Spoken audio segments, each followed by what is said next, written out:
Hey friends, what's up? Chelsea here, Monarch Alley. I am a thrifter, vintage lover, and a reseller, and I have a little baby thrift haul for you. But what's really fun about this one is that even though I actually didn't find a lot on my most recent thrift trip, what I found was like, good, worth some money. If that's not a compelling enough argument for you to stay tuned, I don't know what is. But first, I'd love to give a shout out to my awesome vintage sweater that I'm wearing. This actually will be available for purchase in my closets eventually. However, I'm wearing it now because it's just too cute and I had to show it off. It's also going to be featured in an upcoming vintage sweater haul that I'm so excited to share with you. I have my best friend is also a thrifter, but she is not a reseller. And so what is she doing? She's starting to source for me while she's out at the shop. So I'm pretty into it. Look forward to that vintage sweater haul coming up soon. But in the meantime, I'm going to give you a brief story before we dive in. I love thrifting. It's one of my, I guess, hobbies that luckily leads to money. So that's pretty fun. But it's a way for me to get out and do my own thing. And it's the treasure hunt that I love. I got to go recently after the holidays, and it was just so nice to have some quiet time alone to do my thing. And what happened? I came home with like 7 items, and that is so rare for me. I can't even tell you how rare that is. If you've seen some of my previous hauls, I've got like 30 things after a 45-minute trip. It's crazy. So for whatever reason, I just wasn't finding what I thought I was looking for. But what's pretty cool is that everything I found actually could turn into something really special, or that did turn into something really special. So anyway, I'm going to dive in for you. I only found 2 clothing items. So they're both jeans, and I have been looking for jeans lately. I don't know, I'm kind of back in it. My last thrift haul, I found like Madewell and some other brands, Frame Denim, Mother, that I was excited for. So you can watch that video, look back in my playlist. And then this time I thought, well, maybe there's some more of that stuff lingering that the same person donated. So anyway, what I found are these cool distressed jeans by Brandy Melville.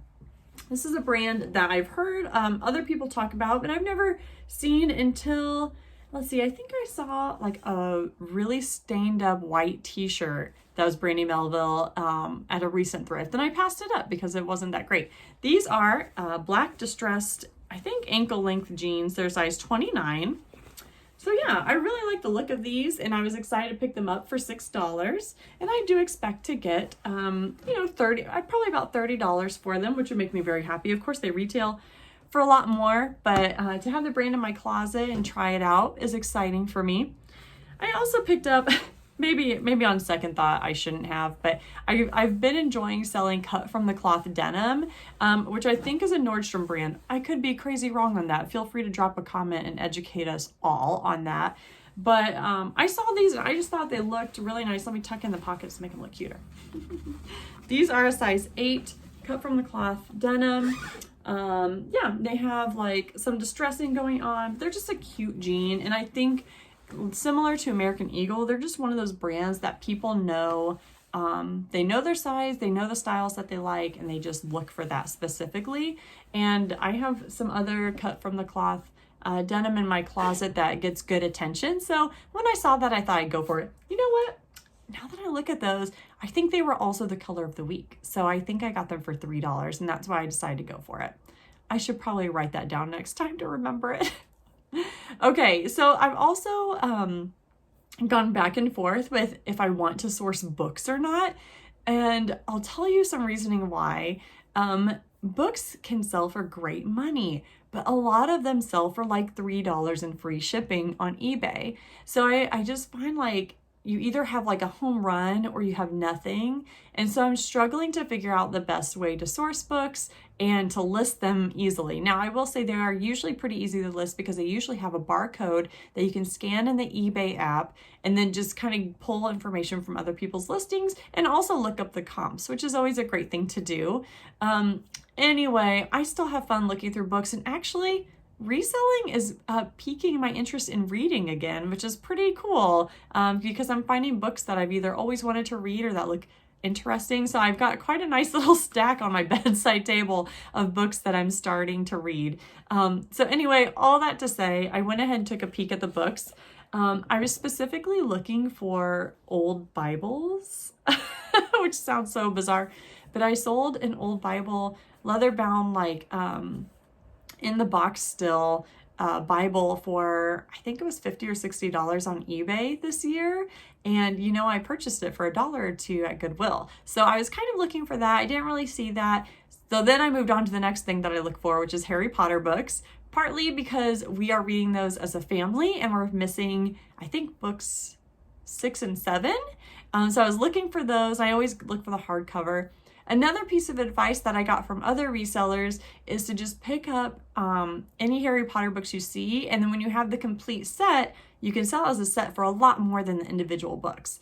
I did sell one individual book for like $15 to $20 recently, and that was exciting. I thought it would sell for less, but now my goal is to start collecting just any random book I see to make a full set, and because that will sell for more.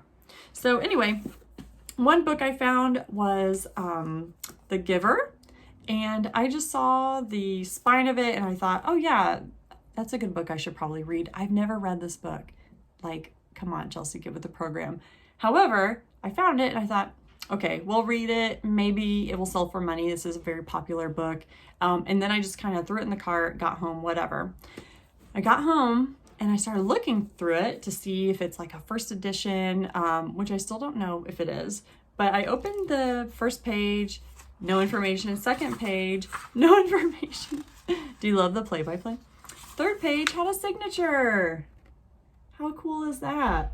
So there you go. This is actually the second autographed book that I found thrifting, and I don't even look through books that much. So how cool. So this is for Jill, and then from the author. So the only thing I can't figure out is if it is first edition, because that will affect the price. When I scan the barcode, I think it might be, and it says 1993 there. So anyway, I'm still figuring out how books work, but I think this could sell with an autograph for $50 or more. I'm thinking about just putting it up for auction and seeing what happens, because I think that could be fun. But then I'm worried that it'll sell for like $10 because the buyer isn't there right now. So I'm figuring this out, but if you sell books or if you have sold collection type books like that with an autograph, I would love to hear your feedback on what I should do with that. Anyway, that was still very exciting to find. Totally did not expect to see a signature in there. Definitely did not see it at the thrift. The other book I found, once again, I'm judging a book by its cover. I saw the spine and it looked very like modern and cool. So this is The Art of Curry. It says within the book how to pronounce this, but it is a Scottish word. So if you're familiar with the concept of another word I can't pronounce, huggy, I think it's a Danish concept of just being cozy and enjoying the winter season. This is kind of similar with more emphasis on nature and enjoying nature. So I am definitely going to read this book because my mission this winter, as we kind of start into a winter of restricted living, you know, is to just find ways to make home more cozy and make it more comfortable and fun. So anyway, I picked it up because I scanned the back and I'm seeing it sell for $25 to $30 on eBay, but I'm going to read it first and then decide if I actually want to list it, because hey, if it gives me some good life concepts, I'll take that information. But yeah, there's a lot of information on how to stay warm and cozy. There's recipes in there. There are just beautiful imagery of Scotland because now I want to go there. And there's even like cocktail recipes, like hot toddies in there. Okay, so on this particular thrift trip, like I said, I had some free time. I wasn't in a rush. As I entered the store, one of the employees told me that their computer system was down and that checkout was taking longer than normal. So I said, hey, as long as you're still accepting credit cards, I'm good. I have the time. So I went ahead and took my time, like in walking through the store and finding these items, these 4 items that I've shown you today. And then I just realized that there are 2 items that are not in this room. So I'm gonna have to pause the video and come back. goodness. Anyway, as I'm in the checkout line, I ended up right behind someone that has a cart as full as mine normally is. Now, I still had time to spare. It was perfectly fine. But what ended up happening is they were using a square reader to check out each person making a purchase. So they had to hand enter each price. And I think they were even putting like what color it was and if it was on sale or not into the Square app. So that's why checkout was taking so long. So anyway, I'm in checkout line, just like twiddling my thumbs, kind of waiting. And so right next to the checkout is the jewelry counter that I never look in. I'm intimidated by jewelry. I'm not interested in figuring it out right now. It's just not my thing. However, I'm bored, so I'm peeking at it. So the first thing I saw was this necklace in a box, and you got to appreciate something that's in the box that says what it is.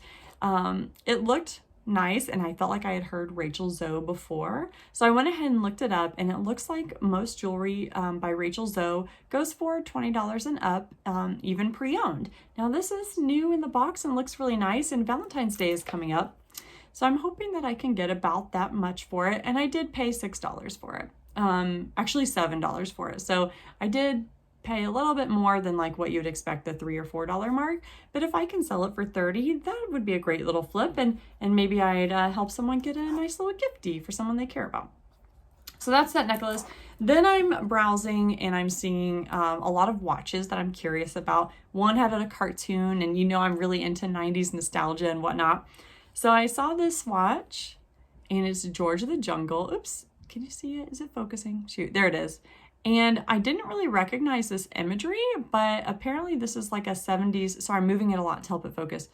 Apparently this is like a 70s George of the Jungle cartoon, if I'm remembering my research right. And it's made by Fossil. So it's in good condition. The only thing I need to do is put a battery in it to see if it's working or not. But the comps were showing $50 and up. So if I could get, 40 or 50 for this watch that I paid $4 for, that's a huge win for me. I would be very pleased. Okay, so because mid-sentence, I remembered that I have 2 more items to show to you. I'm gonna go ahead and pause to make this video even that much more exciting. So stay tuned. I'll be right back in like a second. Okay, let's do it. Okay, I'm back. Did you miss me? Sorry about that rude interruption. But with a thrift haul this small, I want to make sure I show every item that I picked up. And as a coffee mug lover, the next 2 items I'm proud to show off. So I found this beautiful coffee mug. And when I first saw it, it reminded me of, at first I thought of like traditional tattoo art. That's just the world I live in. I think of stuff like that, like Sailor Jerry style. And it did remind me of a Starbucks mug that I sold that had a similar style picture on it that was like a Sailor Jerry inspired image. That Starbucks mug sold for like $40 on Mercari, even without the lid. So I saw this and I thought it was really beautiful. I wanted to snatch it up. On the bottom, it says made in England, but that is all the information I have on it. So I don't really know what to do with this. However, as I decided to be like a little more determined this time around, and I didn't want to pick up just a single mug that was cute with no markings really. So I decided to look around and see if I could find its partner, and I did. I'm like so proud of myself that I took the extra minute to look, and I did find the other mug. Who knows if there are more, but I at least have a pair, and how beautiful is this? It looks like it has peonies on it, maybe some other flowers, and then like a swallow bird, or no, that's not. That could be like a peacock maybe? I don't know. It's very fancy. So it says made in England. That's all the information I have. I don't know. I don't know what I would get for these, but almost every item I picked up could be worth $30 or more. So, if we can make that mark, even like a $20 mark for those mugs that I paid 70 cents for each, that would be really exciting. They are so beautiful. Oh, I love them. I'm struggling to not keep them, but I have a mug problem. The next one also goes back to some of my roots. In the past, I've talked about how I worked at Hot Topic for 5 years in college and a little after college. And Nightmare Before Christmas is a very popular thing when you work at Hot Topic. And if you're just a Tim Burton fan like I am. So of course this mug caught my eye instantly. It's Sally from Nightmare Before Christmas. Sorry, I'm trying to keep the reflections off of her. This is a good sized mug. It's really nice and sturdy, no chips or anything. I love the red interior and the blue outside. And on the back, it just shows Nightmare Before Christmas. Pretty cool. And it still has even the little sticker on the bottom. That doesn't really give a lot of information, but really nice. Okay, so I grabbed this because I knew like there are so many Nightmare Before Christmas fans. This will definitely sell eventually. Probably even before Halloween, but if not before, definitely during. So I went ahead and picked it up without looking at comps or anything. Because once again, I think this one was $2, maybe because it's cool or because it's big, I don't know. But maybe because they have arbitrary pricing systems, who knows. But regardless, I picked this up. When I got home, I went ahead and looked it up. I just typed in like Nightmare Before Christmas Sally coffee mug and so many results came up. But I ended up finding this one and the two comps that I saw sold for like $22 and $24. So that's kind of cool. We'll see what we can get for it. And I do think those were also pre-owned. So who knows, maybe we can get $20 for this single mug too. Like I said, I'm trying not to pick up too many single mugs, but something unique like this can really go a long way. Isn't it cool? Now it's making me regret passing up a Captain America one that was a lot like this. I'm wondering if it was worth more money than I thought. So anyway, that is my thrift haul. Like I said, kind of a smaller haul, but everything has some real value to it, which is kind of surprising and exciting for me. Look forward to the vintage sweater haul that I have coming up. Please like this video, drop me a comment, let me know your thoughts. I asked a lot of questions in it, so if you have any advice for me at all, I will take it. And anyway, have an awesome day. It's a new year, new you, right? Enjoy it. And I really thank you so much for watching.